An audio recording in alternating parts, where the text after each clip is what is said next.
कर्मण्येवाधिकारस्ते मा फलेषु कदाचन मा कर्मफलहेतुर्भो मा ते संगोऽस्तविकर्मणि।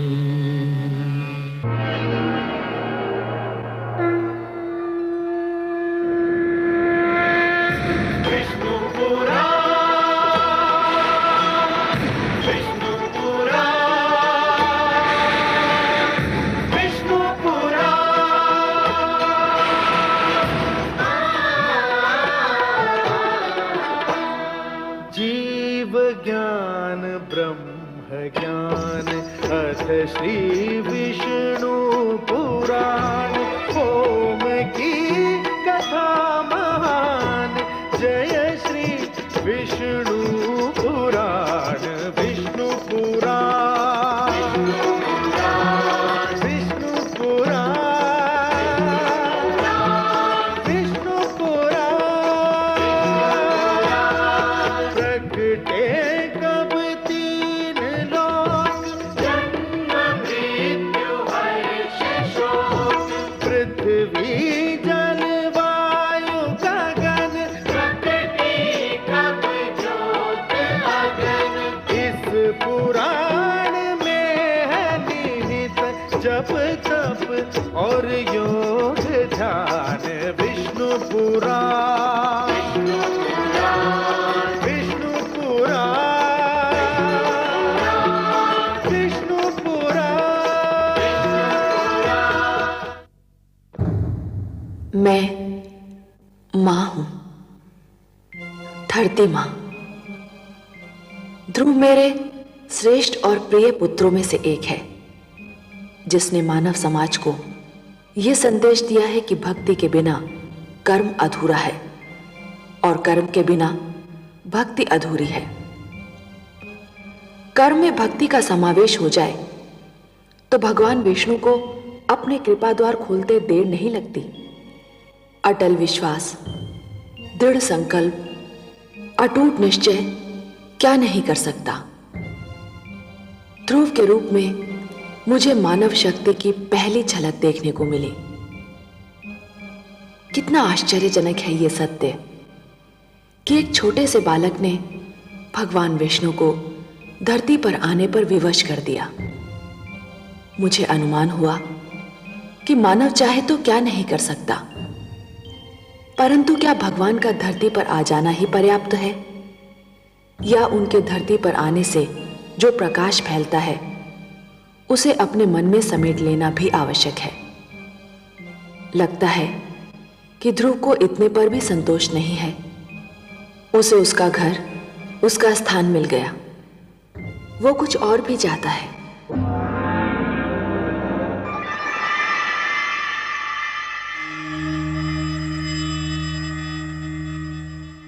वासुदेव, वासुदेव, आप कहाँ चले गए वासुदेव?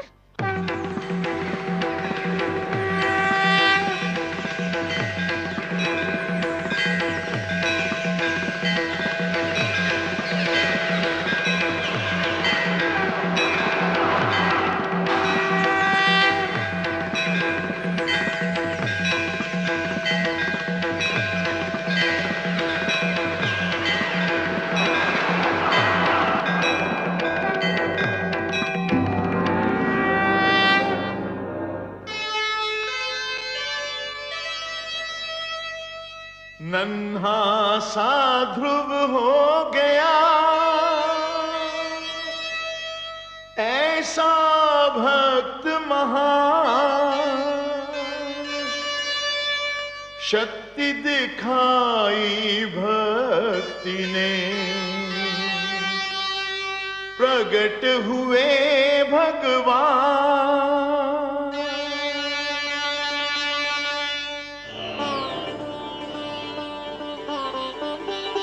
वासुदेव, मैं कहीं नहीं गया वत्स ध्रुव। तुम मुझे अपने सम्मुख देखना चाहते थे ना? तो लो, देखो, मैं तुम्हारे नेत्रों के सामने उपस्थित हूं। तुम विजयी हुए पुत्र। तुमने मुझे जीत लिया। तुम्हारे जैसा तपस्वी न कभी हुआ है और न कभी होगा। तुमने सिद्ध कर दिया कि जीव ब्रह्म का ही एक अंश है और अपनी साधना से ब्रह्म को भी धरती पर ला सकता है। तुमने यह सिद्ध कर दिया वत्स कि सृष्टि की सबसे बड़ी शक्ति है भक्ति। वत्स ध्रुव, अब श्वास लेना आरंभ कर दो पुत्र। अब मैं कहीं नहीं जाऊंगा।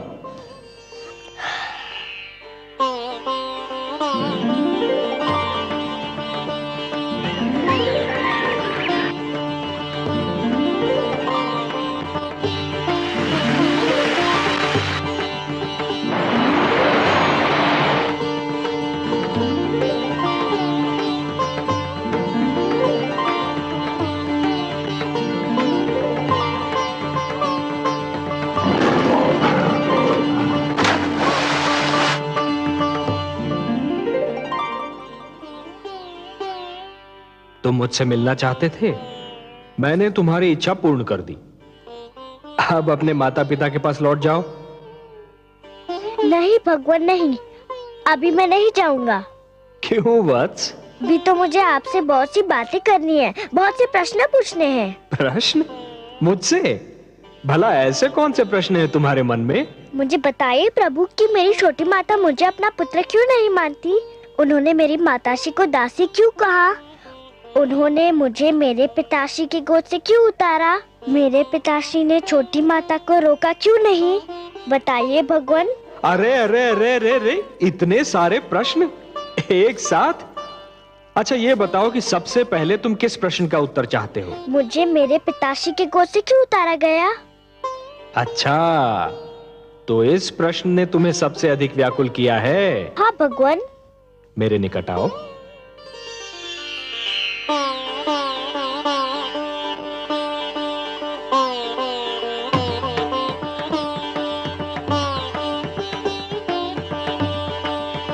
और निकट आओ वत्स। आओ वत्स।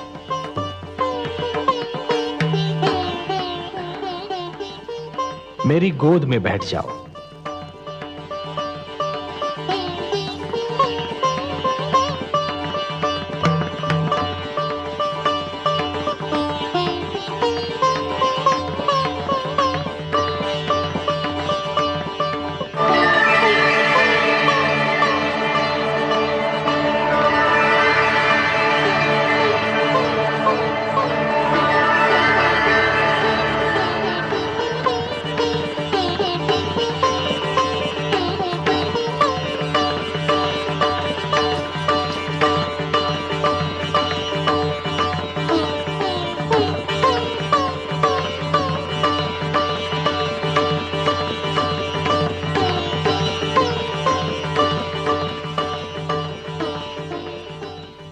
वत्स, अब और प्रश्न पूछने हैं मुझसे? कुछ नहीं पूछना प्रभु, अब कुछ नहीं पूछना। अब तो मुझे हर प्रश्न का उत्तर मिल गया है। मेरे चारों ओर ज्ञान का प्रकाश फैला हुआ है। मैं वहाँ हूँ जहाँ केवल मैं हूँ और आप है। अच्छा वासुदेव। ओम पूर्णमदः पूर्णमिदं पूर्णात् पूर्णमुदच्यते पूर्णस्य पूर्णमादाय पूर्णमेवावशिष्यते। अब ना कोई कामना है ना कोई इच्छा। आपकी गोद में आकर लगता है इसके सिवा हर वस्तु तुच्छ है। अब मुझे कुछ भी नहीं चाहिए। मुझे मेरा ठिकाना मिल गया, मेरा घर मिल गया।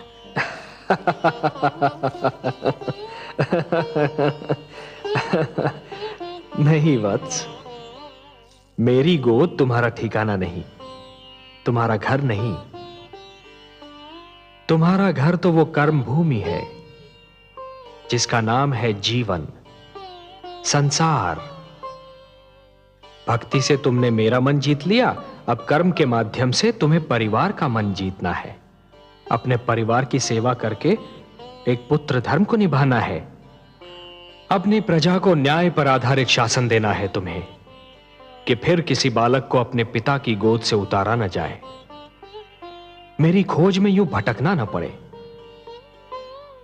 वत्स, जब तुम ये समस्त धर्म निभा लोगे ना, तो तुम्हें वो स्थान प्राप्त होगा जो संसार के रहते तुम्हारा नाम जीवित रखेगा। मैं तुम्हें वरदान देता हूं वत्स कि मानव धर्म का निष्ठापूर्वक पालन करने के उपरांत तुम्हें नक्षत्र लोक में वो स्थान प्राप्त होगा जो तुम्हारे ही नाम से जाना जाएगा। इस धरती के वासी उसे ध्रुव लोक कहकर पुकारेंगे, जहां तुम सदा जगमगाते रहोगे। यही तुम्हारे कर्म का फल होगा वत्स। वासुदेव, मुझे बताइए कि कर्म क्या है? कर्म पूजा है वत्स, कर्म यज्ञ है, कर्म जीवन है, जीवन का आदर्श है। और जीवन क्या है देव? जीवन एक सौभाग्य है पुत्र, एक वरदान है, मेरा दिया हुआ प्रसाद है, एक अवसर है, संसार की सेवा करने का अवसर, परिवार की सेवा करने का अवसर। परिवार क्या है? प्रभु, मुझे इसका ज्ञान दीजिए। परिवार वो है वत्स जो जीने का उद्देश्य देता है, मानव को यह बताता है कि संसार में क्यों जिया जाए, किसके लिए जिया जाए। और संसार क्या है भगवान? संसार संसार एक बड़ा परिवार है पुत्र, परिवार का विशाल रूप है, मेरी श्रेष्ठ रचना है। वसुधैव कुटुंबकम, ये सारी वसुधा, ये सारी धरती एक ही कुटुंब है, एक ही परिवार है वत्स, और यही मेरा मंत्र भी है। ये सारा संसार मेरी ही संतान है। संसार की सेवा करना अर्थात मेरी सेवा करना, संसार के भले के लिए जीना, ये एक सर्वोत्तम आदर्श है वत्स।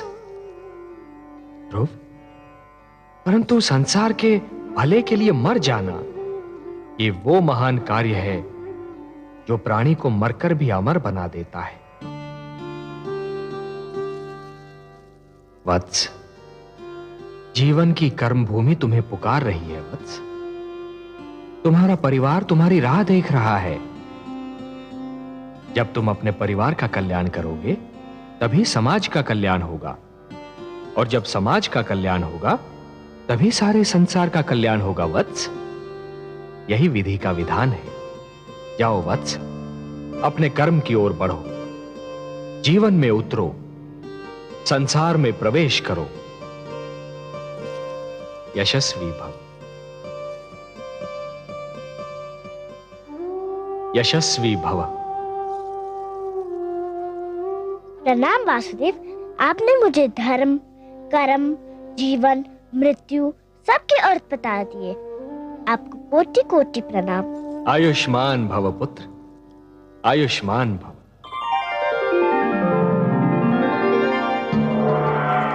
इन्हें तो तुम पहचानते ही हो पुत्र, इनसे तुम कई बार मिल चुके हो। ये विष्णु प्रिया हैं, तुम्हारी माता लक्ष्मी। क्या ये माता? हम आपसे नहीं बोलते। क्यों पुत्र?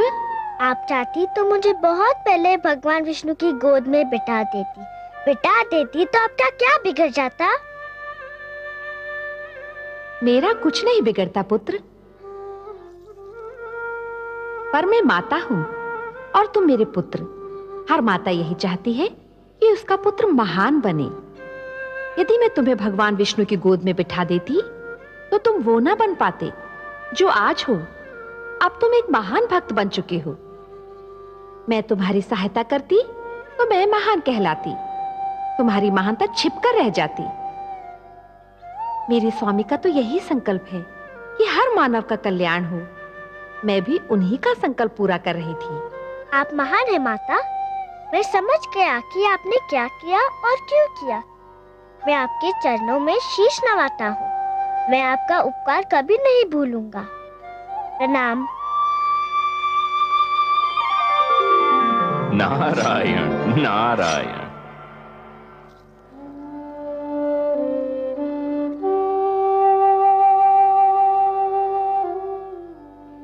गुरुदेव, देखिए देखिए क्या चमत्कार हो गया। यह भगवान विष्णु है और लक्ष्मी माता।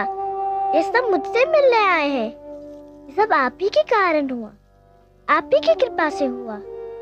आप महान है गुरुदेव। नहीं पुत्र, तुम महान हो। तुमने अपनी भक्ति से ब्रह्मा का लेख बदल दिया। नहीं गुरुदेव, आपसा मार्गदर्शक मुझे न मिलता तो ये सब कैसे होता? ध्रुव ठीक कह रहा है देवर्षि। गुरु तो भगवान से भी बड़ा होता है। गुरुर ब्रह्मा गुरुर विष्णु गुरुर्देवो महेश्वरः गुरु साक्षात परब्रह्म तस्मै श्री गुरवे नमः। यशस्वी भव पुत्र। प्रभु, यदि आपकी और माता की अनुमति हो तो मैं वत्स ध्रुव को महाराज उत्तानपाद की राजधानी पहुंचा दूं। नहीं देवर्षि, आप अकेले नहीं जाएंगे। ध्रुव को विदा करने हम सब साथ मिलकर जाएंगे।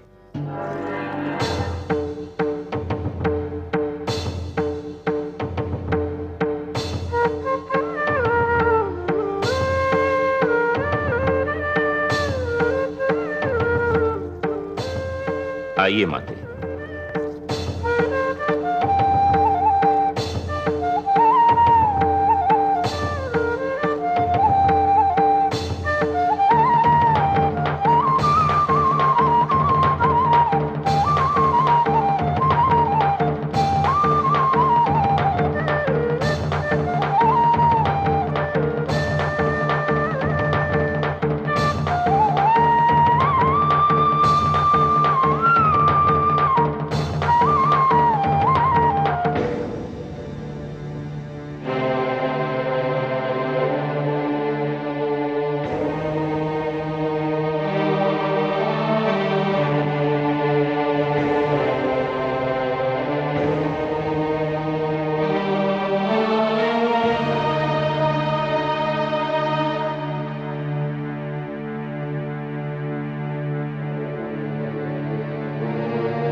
क्या बात है स्वामी, आप यहाँ एकांत में क्या कर रहे हैं? एकांत? एकांत के सिवा मेरे जीवन में राह क्या है? महारानी सुनीति, लोग तो कहते हैं कि एकांत में मन को शांति मिलती है, पर यह एकांत बड़ा निष्ठुर है। मेरा एकांत अपने साथ पुत्र ध्रुव की मधुर स्मृतियों की भीड़ लाता है। इस एकांत का मौन बड़ा ही निर्दयी है। ये चिल्ला चिल्ला कर मुझसे प्रश्न पूछता है जिनके उत्तर मेरे पास नहीं। ये पूछता है कि पुत्र ध्रुव क्यों चला गया, कहां चला गया।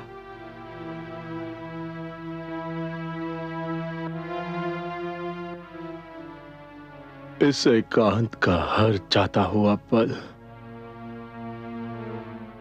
मुझ पर दोष लगाकर जाता है कि मैंने अपने ही हाथों से अपने संसार में आग लगाई थी, और हर आता हुआ पल यह संदेश लेकर आता है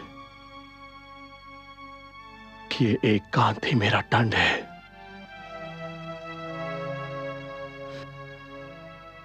पुत्र ध्रुव के बिना मेरा जीवन अभिशाप बन गया है, और यह अभिशाप मुझे जीवन भर भोगना है, जीवन भर भोगना है।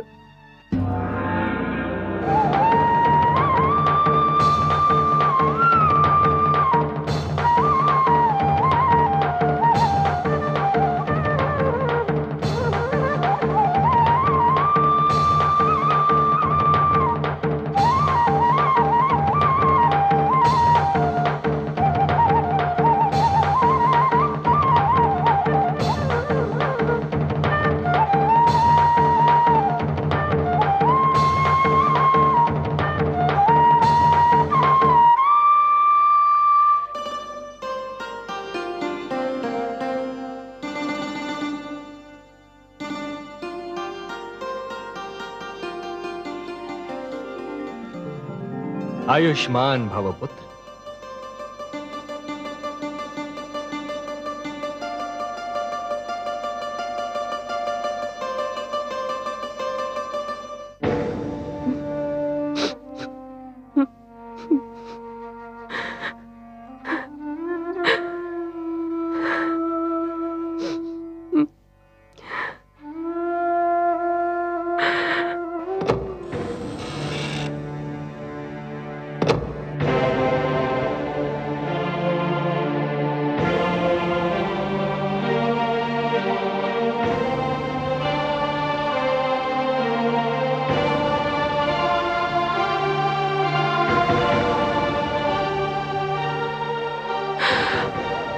प्रणाम माते। ध्रुव तुम? हाँ, मैं आपको धन्यवाद देने आया हूँ। धन्यवाद? मुझे?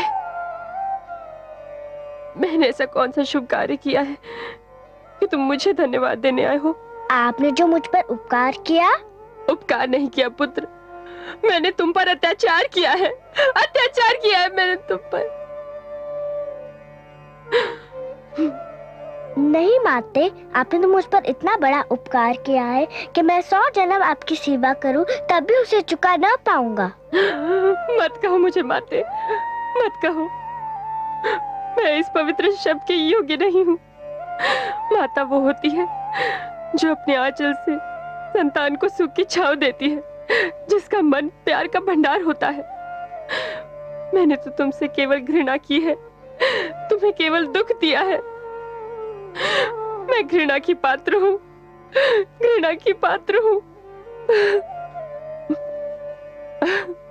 महारानी सुनीति से मुझे ईर्ष्या थी, उसका बदला मैंने तुमसे लिया पुत्र। मैंने ही तुम्हें महाराज की गोद से उतारा, मैंने ही तुम्हें वन में भटकने पर विवश कर दिया, मैंने ही एक नन्हे से बालक को यातना झेलने पर विवश कर दिया। मैं माता नहीं, कुमाता हूँ, कुमाता हूँ। पुत्र कुपुत्र हो सकता है, पर माता कुमाता हो ही नहीं सकती। वो तो देवी के समान होती है, पवित्र और पूजा के योग्य। आप भी मेरे लिए पूजा के योग्य है। भूल गए आप? आपने तो मुझे भगवान विष्णु का नाम बताया था। आपने तो कहा था कि मैं भगवान विष्णु को पाने के लिए तपस्या करूं। सच पूछे तो आप ही के कारण मुझे भगवान विष्णु के दर्शन हुए।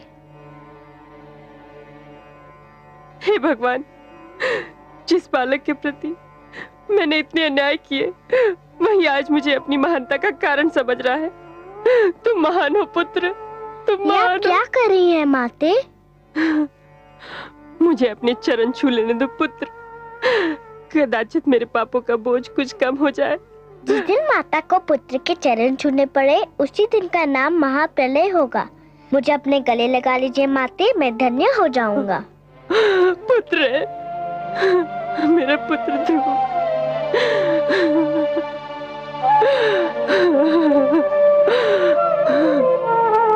मेरा पुत्र ध्रुव।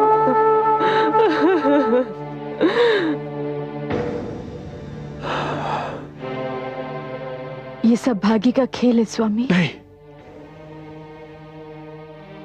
ये कहकर मैं स्वयं को धोखा नहीं दे सकता।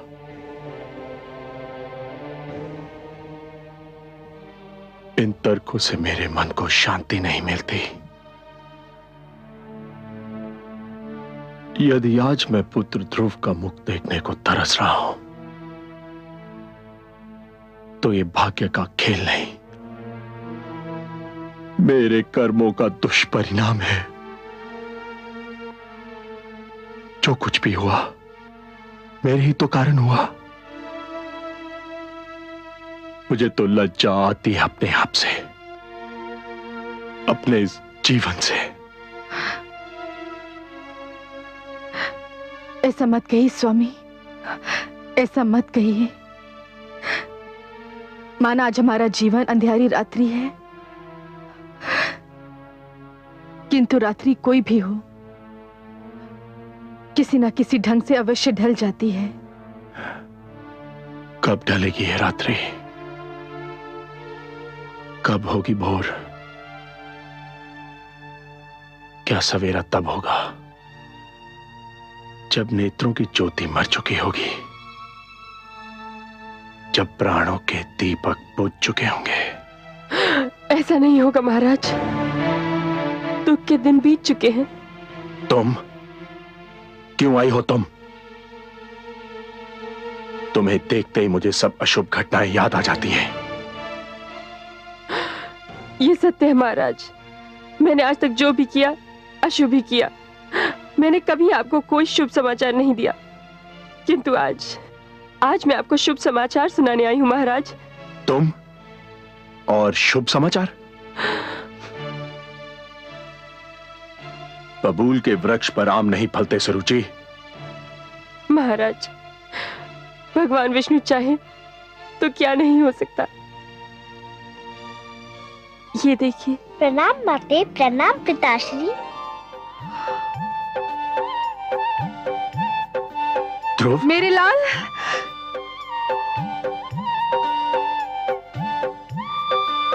ध्रुव, ध्रुव, ध्रुव, कहाँ चला गया था तू? कहाँ चला गया था? ध्रुव, ध्रुव मेरे पुत्र। आपका लाल महान बन चुका है महारानी। इसे भगवान विष्णु स्वयं दर्शन दे चुके हैं। मेरे छोटे से भगवान, मुझे क्षमा कर दो। किंतु आपको भी किसी को क्षमा कर देना होगा। किसको क्षमा करना होगा? इन्हें, मेरी छोटी माता को। इसे? हाँ, इन्हें। ये न होती तो मुझे भगवान विष्णु के दर्शन कैसे होते? इन्हीं के कारण तो मैं भगवान विष्णु की खोज में निकला था। आओ माते।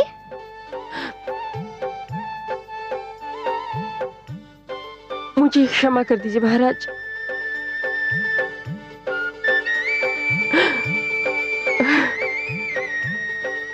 क्या कर रही हो?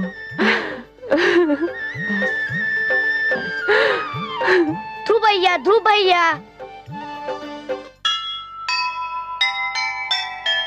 त्याग तपस्या भक्ति से जीत लिया भगवान। धन्य हुआ संसार सब पाकर भक्त महान। ऐसा था निश्चय अटल, ऐसा था विश्वास।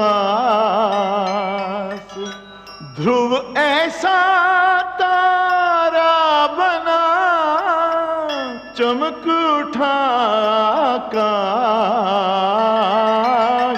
चमक उठा आकाश।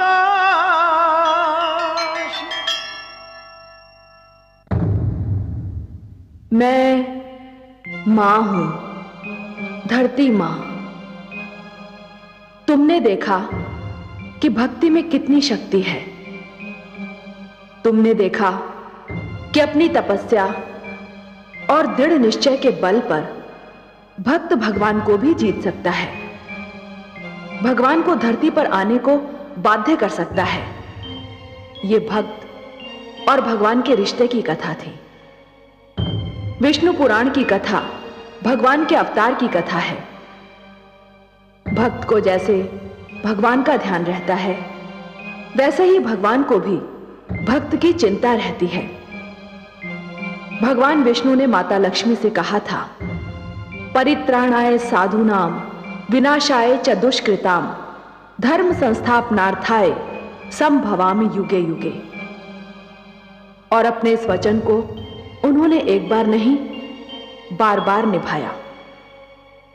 भगवान विष्णु ने आप्त वचन के रूप में मानव को जीवन के नियम प्रदान किए हैं। इन नियमों को जब भी तोड़ा गया, मानव पर, जीवन पर संकट की जब भी कोई घड़ी आई, श्री विष्णु भगवान धरती पर अवतरित हुए और पाप तथा पापी का नाश किया, क्योंकि वही तो धरती के पालनहार हैं।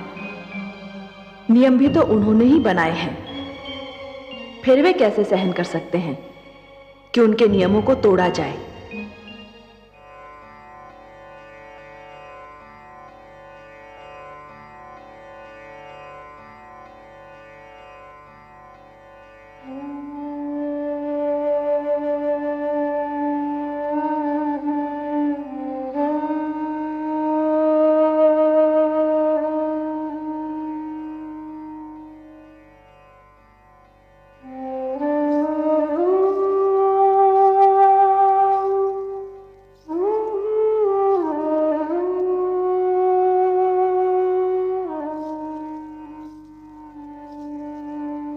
महादेवी, मैं तो समझ रहा था कि आपकी सारी चिंताओं का अब अंत हो चुका होगा। आपके पुत्र ध्रुव ने जो भी कामनाएं की थी वो सारी पूर्ण हो गई हैं, और जो वचन मैंने उसे दिए थे वो भी पूर्ण हो गए हैं। पर आप तो अब भी चिंता की मूर्ति बनी हुई हैं। क्या सोच रही हैं? हे कमल नयन, आपके सुंदर मुख से जो पावन बोल निकलते हैं वो तो मेरे हृदय पर अंकित हो जाते हैं। आपने एक बार कहा था कि धरती पर आपके अगणित भक्त हैं। ध्रुव का कल्याण तो हो गया, पर उससे केवल एक का कल्याण हुआ है, और भक्तों का कल्याण कैसे होगा? जो ज्ञान, जो प्रकाश ध्रुव को मिला, उस पर तो समस्त मानव जाति का अधिकार है। ये ज्ञान, ये प्रकाश उनको कैसे मिलेगा? ये जीवन के नियम उन्हें कौन बताएगा? वाह देवी वाह, आप केवल हमारी वामांगी नहीं हैं, आप तो हमारे विचारों की संगिनी भी हैं।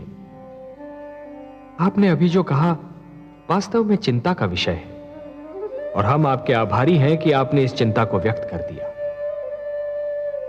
मानव कल्याण ही तो हमारा परम उद्देश्य है। हमें ज्ञान का प्रकाश मानव तक पहुंचाने के लिए कुछ दीप प्रज्वलित करने होंगे।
लक्ष्मी नारायण,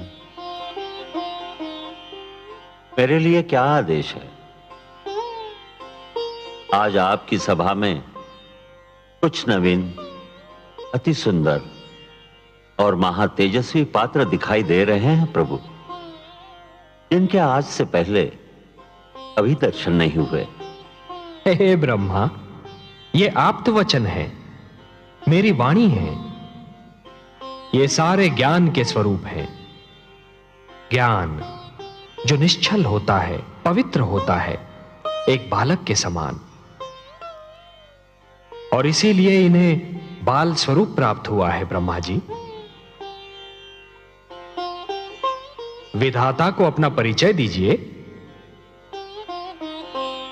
हे ब्रह्मा, भगवान विष्णु ने मेरा नाम ऋग्वेद रखा है। हे प्रजापति, भगवान विष्णु ने मुझे यजुर्वेद का नाम दिया है। हे विधाता, भगवान विष्णु ने मुझे सामवेद कहकर पुकारा है। हे प्रभु, भगवान विष्णु से मुझे अथर्ववेद का नाम मिला है। हे त्रिलोकीनाथ, परिचय तो मिल गया, परंतु मेरे लिए इनकी रचना का उद्देश्य अब भी एक भेद बना हुआ है। कौन सी आवश्यकता इनकी रचना का कारण बन गई सर्वेश्वर? हे चतुरानन, जिस सृष्टि का निर्माण आपने किया है उसे चलाने का कार्यभार तो हम ही को मिला है ना? वो तो आप बहुत सुंदर ढंग से चला रहे हैं। आदि प्रजापति, हाँ, किंतु शिशु जब अपने पांव पर खड़ा होना और चलना सीख रहा होता है तो हर पग पर उसके पांव डगमगाते हैं। उसे गिरने का भय होता है, तब उसे किसी उंगली या हाथ के संबल की आवश्यकता होती है। मानव जीवन भी अभी बस अपने पांव पर खड़ा होना और चलना सीख ही रहा है ब्रह्मा जी। उसे भी किसी संबल की आवश्यकता है, ज्ञान की आवश्यकता है, प्रकाश की आवश्यकता है। और ये मेरे वेद, मेरी वाणी, मेरे आप्त वचन मानव की इसी आवश्यकता की पूर्ति करेंगे। आपकी जितनी भी प्रशंसा की जाए कम है। हे परम श्रेष्ठ, कितनी सुंदर कृतियां बनाई हैं आपने। इनके मुख से तो तेज की किरणें फूट रही है। हे विधाता, आपको तो ज्ञात ही है कि मानव मुझे कितना प्रिय है। मैं तो स्वयं मानव में अपनी छाया देखता हूं। मैं उसे वो ज्ञान देना चाहता हूं जो किसी और प्राणी के पास ना हो। मैं उसे वो विवेक देना चाहता हूं जो उसे श्रेष्ठता दे, समृद्धि दे। ये वेद मैंने मानव कल्याण के लिए रचे हैं। इसीलिए तो जगत आपको मंगलकारक कहता है। हे विश्वेश्वर, आपको सदैव मानव कल्याण का ध्यान रहता है। हे ब्रह्मा, मेरा मानव पर और मानव का मुझ पर अधिकार है। ये ऋग्वेद है। ऋग्वेद का संदेश है मनुर्भव, मनुष्य बनो। मनुष्य इसका निर्देश है। ऋग्वेद ईश्वर और मानव के संबंध की परिभाषा है। यह मानव को प्रार्थना के मंत्र सिखाएगा ब्रह्मा जी।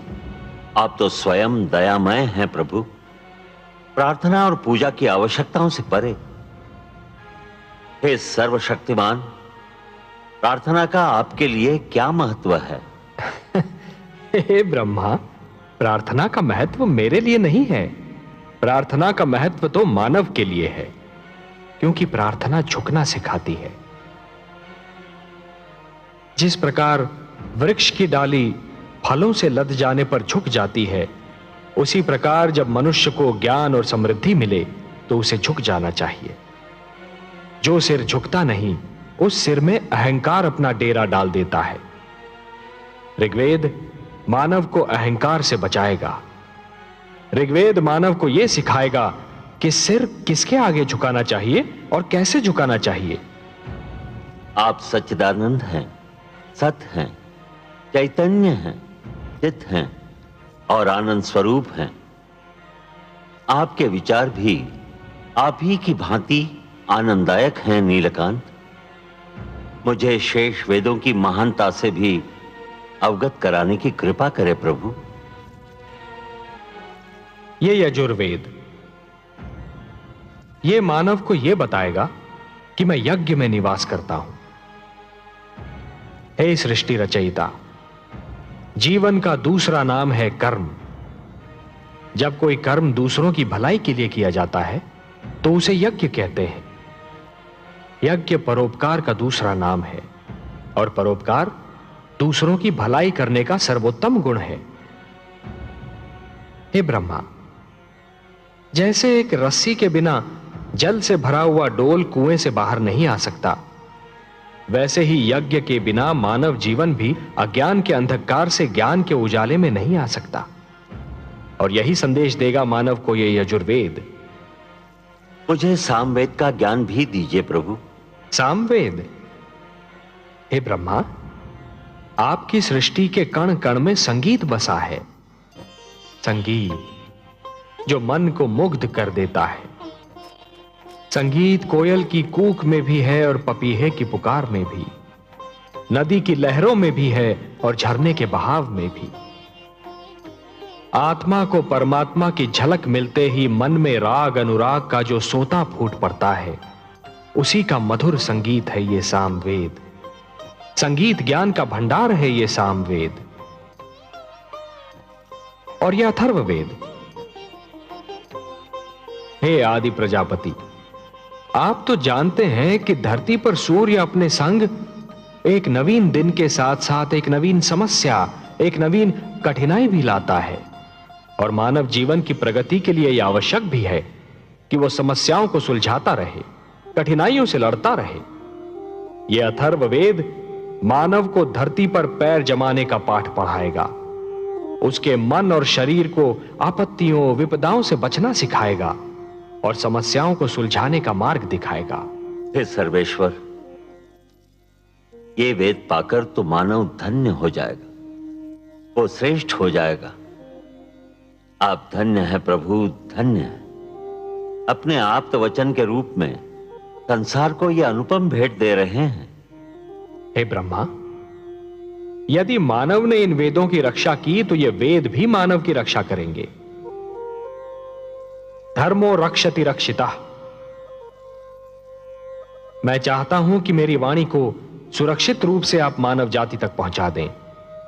यह कार्य तो आप ही कर सकते हैं ब्रह्मा जी। मैं आपके आदेश का सहर्ष पालन करूंगा सर्वेश्वर। हे ज्ञानकोश, आओ मेरे साथ।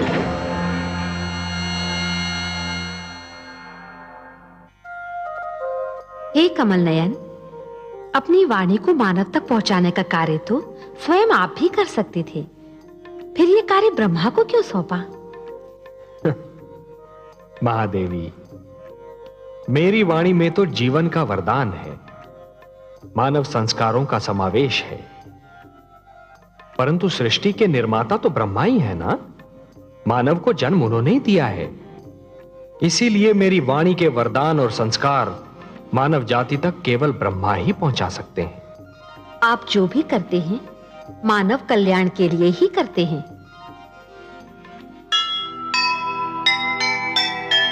जग है रचना विष्णु की, वे ही हैं करता।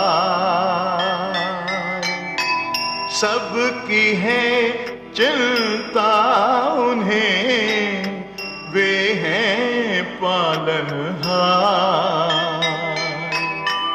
मानवता का हो भला, सबका हो कल्याण, इसीलिए संसार को दिया वेद का ज्ञान, दिया वेद का ज्ञान।